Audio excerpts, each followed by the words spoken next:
Lucky స్పిరిచువల్స్కు స్వాగతం. మీ భక్తి మరియు ఆధ్యాత్మిక ఛానల్. సరే, మరి ఈరోజు మనం మిథున రాశి వారి గురించి మాట్లాడుకుందాం.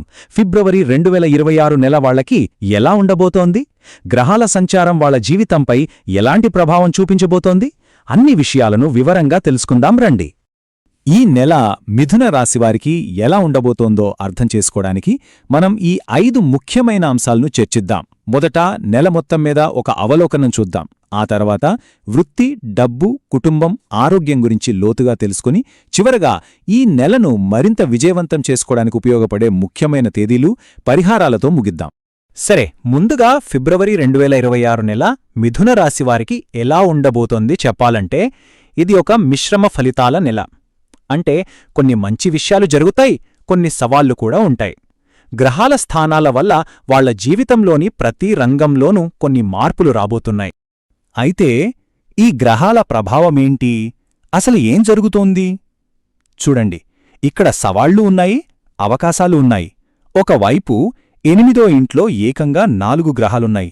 దీనివల్ల ఏంటంటే నెల మొదట్లో కొంచెం అస్థిరంగా ఉంటుంది, అనుకోని ఖర్చులు రావచ్చు. కాని మరోవైపు చూస్తే 10వ ఇంట్లో శని ఉన్నాడు.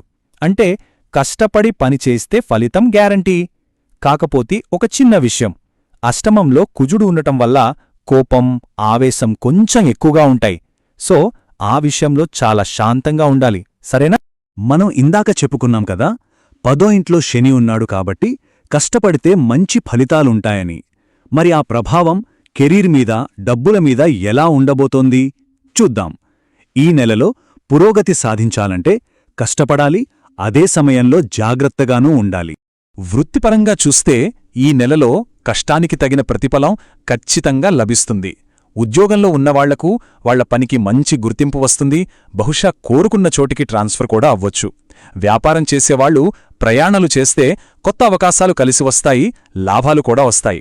ఇక స్టూడెంట్స్ విషయానికొస్తే వాళ్లు కష్టపడి చదివితే విజయం వాళ్లదే. ఇక డబ్బుల విషయానికొస్తే ఈ నెల ఒక సినిమా లాంటిది. ఫస్ట్ హాఫ్ ఒకటి, సెకండ్ హాఫ్ మరొకటి. నెల మొదటి భాగంలో అనుకోకుండా ఖర్చులు వచ్చి పడతాయి, సో కొంచెం జాగ్రత్తగా ఉండాలి. కానీ సెకండ్ హాఫ్ నుంచి కథ మొత్తం మారిపోతుంది. ఆదాయం పెరుగుతుంది, ఆస్తుల ద్వారా లాభాలు వస్తాయి. అంతేకాదు, సడన్గా డబ్బు చేతికందే యోగం కూడా ఉంది. కాబట్టి మొదటి 15 రోజులు కొంచెం ఓపికగా ఉంటే చాలు, ఆ తర్వాత అంతా మంచే జరుగుతుంది. అయితే ఇక్కడొక ముఖ్యమైన విషయం గుర్తుంచుకోవాలి. ఆదాయం పెరుగుతోంది కదా అని విచ్చలవిడిగా ఖర్చు పెట్టకూడదు.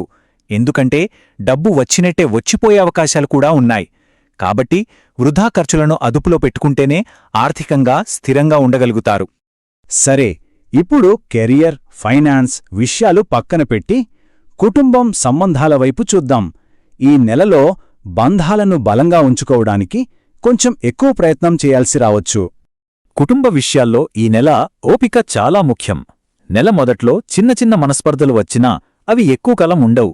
పోనుకోను పరిస్థితులు చక్కబడి ఇంట్లో ప్రశాంత వాతావరణం ఏర్పడుతుంది. భార్యాభర్తల మధ్య అప్పుడప్పుడు చిన్న చిన్న ఈగో సమస్యలు రావచ్చు, కాని వైవాహిక జీవితం స్థిరంగానే ఉంటుంది. ఒక మంచి విషయమేంటంటే సోదరులతో సంబంధాలు బలపడతాయి. వాళ్ల సపోర్ట్తో ఆస్తి లాభాలు కూడా కలగవచ్చు. ఇక మన జీవితంలో అన్నిటికంటే ముఖ్యమైనది ఆరోగ్యం. ఈ నెలలో ఆరోగ్యం మీద ప్రత్యేక శ్రద్ధ పెట్టడం చాలా అవసరం. సెల్ఫ్ కేర్కు ఎక్కువ ప్రాధాన్యత ఇస్తే చాలా సమస్యలను దూరం పెట్టొచ్చు. మరి ఆరోగ్యాన్ని కాపాడుకోవడానికి ఎలాంటి జాగ్రత్తలు తీసుకోవాలి? ఒక శుభవార్త ఏంటంటే ఈ నెలలో పెద్దగా ఆరోగ్య సమస్యలు ఏమీ కనిపించడం లేదు. చిన్న చిన్న ఇబ్బందులు వచ్చినా చాలా తేలికగా బయటపడతారు. అయినా సరే కొన్ని విషయాల్లో జాగ్రత్తగా ఉండటం మంచిది. అవేంటో ఇప్పుడు చూద్దాం. ఆరోగ్యంగా ఉండాలంటే కేవలం శరీరాన్ని చూసుకోవడమే కాదు, మనసును కూడా ప్రశాంతంగా ఉంచుకోవాలి. ముఖ్యంగా కుజుడి ప్రభావం వల్ల కోపం, టెన్షన్ పెరిగే అవకాశముంది కాబట్టి వాటిని కంట్రోల్లో పెట్టుకోవాలి. స్ట్రెస్కు దూరంగా ఉండండి. అలాగే డ్రైవింగ్ చేసేటప్పుడు చాలా జాగ్రత్తగా ఉండాలి. అనవసర ప్రయాణాలు వీలైనంత వరకు తగ్గించుకోవడం ఉత్తమం. ఇక మనం చివరి విభాగానికి వచ్చేశాం. ఈ నెలలో సవాళ్లను దాటుకుని అవకాశాలను అందిపుచ్చుకోవడానికి ఏ తేదీలు అనుకూలంగా ఉన్నాయి, ఎలాంటి పరిహారాలు పాటించాలి, ఇవి మనకొక గైడ్లా ఉపయోగపడతాయి. ఈ టేబుల్ను జాగ్రత్తగా గమనించండి. ఏవైనా ముఖ్యమైన పనులు, కొత్త పనులు ప్రారంభించాలనుకుంటే అనుకూలమైన తేదీల్లో ప్లాన్ చేసుకోండి. విజయం మీ సొంతమవుతుంది. అలాగే ప్రతికూల తేదీల్లో కొంచెం జాగ్రత్తగా ఉండాలి. ముఖ్యమైన నిర్ణయాలు తీసుకోకుండా ఉంటే చాలా మంచిది. ఇక్కడ సూచించినవే చాలా సింపుల్ కాని చాలా పవర్ఫుల్ రెమెడీస్. వీటిని శ్రద్ధగా పాటిస్తే నెగటివ్ ఎఫెక్ట్స్ తగ్గి పాజిటివ్ రిజల్ట్స్ వస్తాయి. ముఖ్యంగా అష్టమకుజుడు ప్రభావం వల్ల వచ్చే కోపం, ఆవేశం లాంటివి తగ్గించుకోవడానికి నరసింహస్వామి ఆరాధన ఒక అద్భుతమైన మార్గం. సో మొత్తంగా చూస్తే ఈ నెల విజయానికి ఫార్ములా చాలా సింపుల్. జాగ్రత్తగా ఉండాలి, పట్టుదలతో కష్టపడాలి, దానికి కొంచెం దైవిక సహాయాన్ని కూడా జోడించాలి. ఈ 3 విషయాలను పాటిస్తే మిథున రాశివారు ఈ ఫిబ్రవరి నెలను ఖచ్చితంగా విజయవంతం చేసుకోగలరు. ఈ విశ్లేషణ మీకు నచ్చిందని, ఉపయోగపడిందని ఆశిస్తున్నాము.